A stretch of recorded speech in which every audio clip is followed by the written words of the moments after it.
कि असल में सियासतदानों के हाथों में तो कुछ है ही नहीं, तो फिर ये हर्डल होती क्यों है? क्या क्या बातें होती हैं यहाँ पर? देखिए, वो बातें होती हैं जो पाकिस्तान के अंदर बैठ के वो नहीं कर सकते। कुछ ना कुछ तो छुपाना मकसूद है। यहाँ पे तो आपको पता है प्राइम मिनिस्टर ऑफिस के अंदर जो गुफ्तगू हो रही होती है वो भी रिकॉर्ड हो जाती है, टेप्स निकल आती हैं उसकी।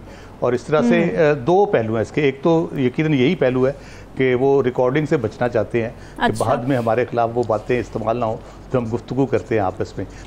दूसरी चीज़ ये है कि अगर कोई ऐसी चीज़ डिस्कस होनी है पॉलिटिकल हवाले से, केयर टेकर सेटअप के हवाले से, तो वो शहबाज शरीफ साहब से भी हो सकती है डिस्कस, और उसको कन्वे किया जा सकता है। वो राब्ते में रहते हैं, किसी अपने नुमाइंदे को भेज के मियाँ साहब को एतमाद में ले सकते हैं और उनको बता सकते हैं।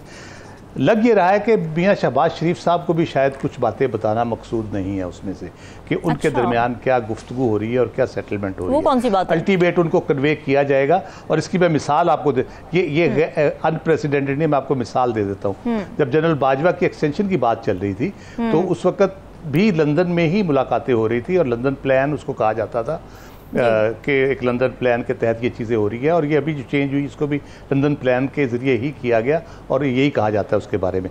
तो उस वक्त वहाँ पे सारी जो भी मुलाकातें हुई, जो चीज़ें हुई, पाकिस्तान में ये जो PMLN की पार्लिमानी पार्टी के अंदर कन्वे किया गया कि हमने इसको वोट करना एक्सटेंशन के बिल को, वो ख्वाजा आसिफ साहब ने किया, जिसपे शायद खाकान अब आसिफ साहब जुज़बुज़ हुए और उनकी आपस में इतनी तलखी हुई कि बहुत अरसा तक टॉकिंग टर्म्स पे नहीं रहे। अभी भी नाराज़ रहते हैं एक दूसरे से। वो कहते थे कि जी हमें क्यों नहीं बताया गया, ये आप क्यों हमें बता रहे हैं इस तरह से। तो ये एक प्रेसिडेंट बहरहाल मौजूद है। लेकिन बदकिस्मती है हमारी कि हम अपने फ़ैसले यहाँ पे बैठ के नहीं कर सकते। किस खौफ में मुब्तला हैं, किस वजह से नहीं कर सकते, ये बहुत ही एक कह ले के अनफॉर्चुनेट है पाकिस्तान की पॉलिटिक्स के लिए, पाकिस्तान की जमहूरियत के लिए, और पाकिस्तान के इवन मुस्तकबिल के लिए। तो इसमें बड़े बड़े मसाइल पैदा होते हैं अगर आप बाहर बैठ के बातें करेंगे, वहाँ से मामला तय करेंगे। जिस तरह से सलमान आबिद साहब ने कहा, पाकिस्तानी अवाम तो कहीं मैटर नहीं करते इसमें, और उनका कहीं जिक्र ही कोई नहीं है। इवन इलेक्शन भी जब होंगे तो शायद उनको उस तरह से अपना इजहार राय करने का मौका भी ना मिले। लेकिन ये बहरहाल पाकिस्तान की एक कह लें अच्छी या बुरी तारीख है। लंदन प्लान 1972 में भी एक बना था, जब अताउल्लाह बेंगल साहब, वली खान और बुगटी साहब पे इल्ज़ाम लगा था कि शेख मुजीबुर रहमान से मिलकर वहाँ पे 1972 में वो बलूचिस्तान की अलहदगी का मनसूबा बना रहे हैं। भुट्टो साहब ने उस वक्त उनके खिलाफ एक्शन भी किया था। फिर उसके बाद ये जैसा मैंने बताया एक्सटेंशन वाला लंदन प्लान था, फिर तहरीक अदम इत्माद वाला लंदन प्लान था। और लंदन प्लान चेयरमैन PTI आपको कई दफ़ा बता चुके हैं कि वहाँ पे वो, बल्कि हमें कुछ सोर्सेज से ये बताया गया कि इंडियन हाई कमिश्नर से मुलाकात हुई, वहाँ हुसैन हक्कानी को बुलाया गया, वो मुलाकात हुई।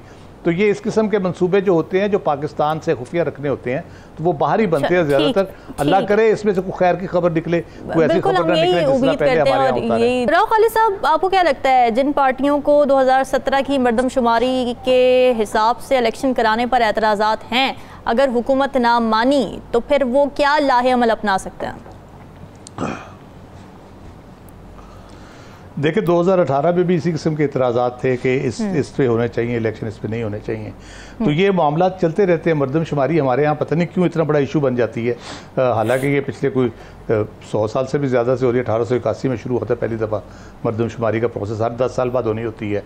हम एक पता नहीं क्यों नॉर्मल तरीके से हम काम करने के आदी नहीं रहे। हमने कान को दूसरे घुमा के पकड़ना है, सीधा हमने कभी नहीं पकड़ना। आइन की बात हो रही थी तो मैं क्योंकि लॉ का स्टूडेंट रहा हूँ, मैंने सुप्रीम कोर्ट कवर किया है, तो 2000 से मेरी एक अंडरस्टैंडिंग है, जो फैसले आते हैं आइन के ऊपर, कि सुप्रीम कोर्ट ने आइन के ऊपर फैसले दे के मुख्तलिफ एक ही इशू पे मुख्तलिफ किस्म के एक आइनी फ़िरका वारियत पैदा कर दी है। इतना इख्तिलाफ आ गया उसके अंदर, जिस इंटरप्रिटेशन कर करके, तो उसको मिसयूज़ किया जाता है। कभी कहीं पे मिसयूज़ किया जाता है, कभी कहीं पे किया जाता है।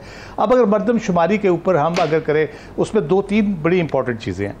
एक तो ये है कि क्या जो इस पे सारे मुतमईन है, नहीं है, ये सबको पता है। तो फिर इसके ऊपर इसको नोटिफाई करने की क्या ज़रूरत है?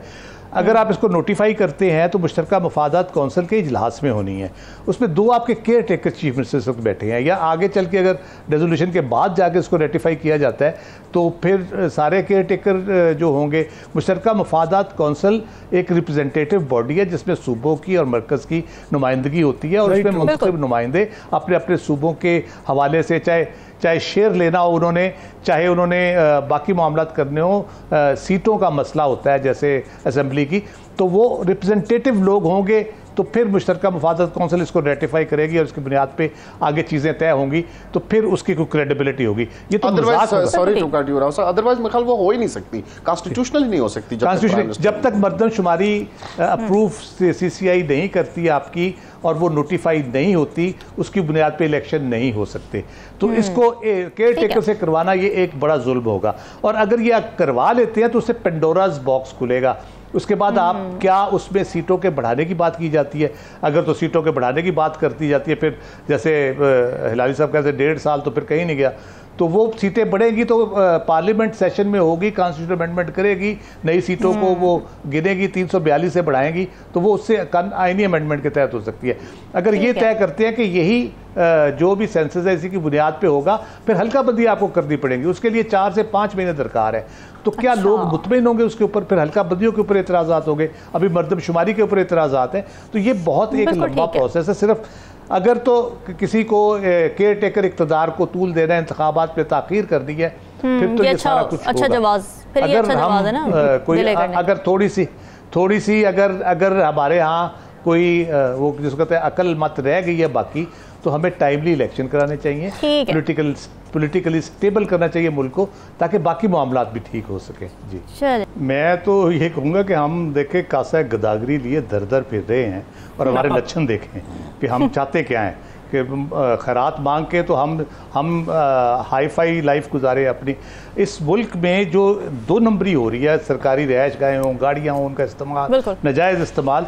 मैं आपको एक मिसाल देता हूँ, टाइम आपके पास थोड़ा है। सिटिंग हमारे चीफ जस्टिस एक रहे हैं जो चेयरमैन PCB भी थे, वो इंटरनेशनल विजिट्स पे 2-3 दफ़ा ऐसा हुआ कि एक जुडिशल कॉन्फ्रेंस पे गए और साथ में क्रिकेट की भी एक मीटिंग थी, दोनों का उन्होंने अलग-अलग TADA वसूल किया। उसके बाद उन्होंने एक एफिडेविट दे के, उनके पास अपना घर था, एक और प्लाट था, उन्होंने एफिडेविट दे के कराची में प्लॉट लिया कि मेरे पास कराची में कोई रिहाइश नहीं है, पूरे पाकिस्तान में कोई रिहाइश नहीं है। ये रिपोर्टेड स्टोरीज है, अखबारों में छपी हुई हैं। तो जहाँ सुप्रीम कोर्ट के चीफ जस्टिस जैसा शख्स इस किस्म की 2 नंबरी कर रहा हो सिस्टम के साथ और लूटने की कोशिश कर रहा हो, तो वहाँ पे आप ये AC ये सारे ये क्या कुछ नहीं करते, आपको बिल्कुल भी अंदाज़ा नहीं है। परफॉर्मेंस बेस्ड होना चाहिए। अगर परफॉर्मेंस है, उनको कहें कि आपकी जो गाड़ी है, गाड़ी आपने मोनेटाइज, आपने इनको वापस गाड़ियाँ दी थी कि आप ख़रीद लें, और उसके बाद नई गाड़ियाँ आपको नहीं मिलेंगी, वो फिर दोबारा से नहीं देनी शुरू कर दी। पहले भी 10-10 लाख की गाड़ी 2-2 लाख में दे दी, अब फिर नई गाड़ियाँ वो लेने पे लग गए। फिर जिन्होंने 9 to 7 दफ्तर में रहना है, 9 to 5, उनके लिए गाड़ियों की फ्लीट रखने की ज़रूरत क्या है? आप सरकारी रिहाइशगाह दी है, वहाँ से आप बसेस चलाए बेहतरीन कंफर्टेबल किस्म की, उनको कहीं सुबह 9 बजे आपको लेके जाएंगे और शाम को 5 बजे आपको छोड़ देंगे। पूरी दुनिया में होता है, लोग पब्लिक ट्रांसपोर्ट आपके पास अवेलेबल है, लेटेस्ट ट्रांसपोर्ट आपका सिस्टम बहुत अच्छा हो गया है। लोग 200 किलोमीटर से बाहर के मुल्कों में आते हैं जॉब करने के लिए, सरकारी मुलाजिम 200 किलोमीटर से। यहाँ पे 5 किलोमीटर जाना हो तो साहब के 2 गाड़ी आगे होती है, 2 पीछे होती है, और वो जा रहे होते हैं। ज़रूर होनी चाहिए, जहाँ ज़रूरत है, जहाँ फील्ड ड्यूटी है वहाँ पे जाना चाहिए, वहाँ पे होनी चाहिए, लेकिन एक माकूल गाड़ी होनी चाहिए। ये तो नहीं होनी चाहिए कि आप 3 करोड़ की 2.5 करोड़ की गाड़ी लेके दें एक बंदे को, और वो सिर्फ अपने बच्चों को स्कूल पे पिक एंड ड्रॉप करता रहे या नॉर्दर्न एरिया में घूमने पे जाए उसके ऊपर। तो ये मेरा ख्याल है हमारे लक्षण ठीक नहीं है, हमें अपने लक्षण ठीक करने की बहुत ज़रूरत है। और ऑस्टेरिटी मेजर्स बार बार हम कहते हैं हम ये लेंगे, वो करेंगे, इस तरह करेंगे, करते कुछ भी नहीं। हम इसी किस्म की अय्याशियों में लगे रहते हैं, और इसको अय्याशी कहना मेरा ख्याल है गलत कतन नहीं है। जो जायज़ आपकी चीज़ है वो आपको मिलनी चाहिए, जब आप उससे ऊपर जाते हैं तो वो फिर अय्याशी के ज़मरे में आती है।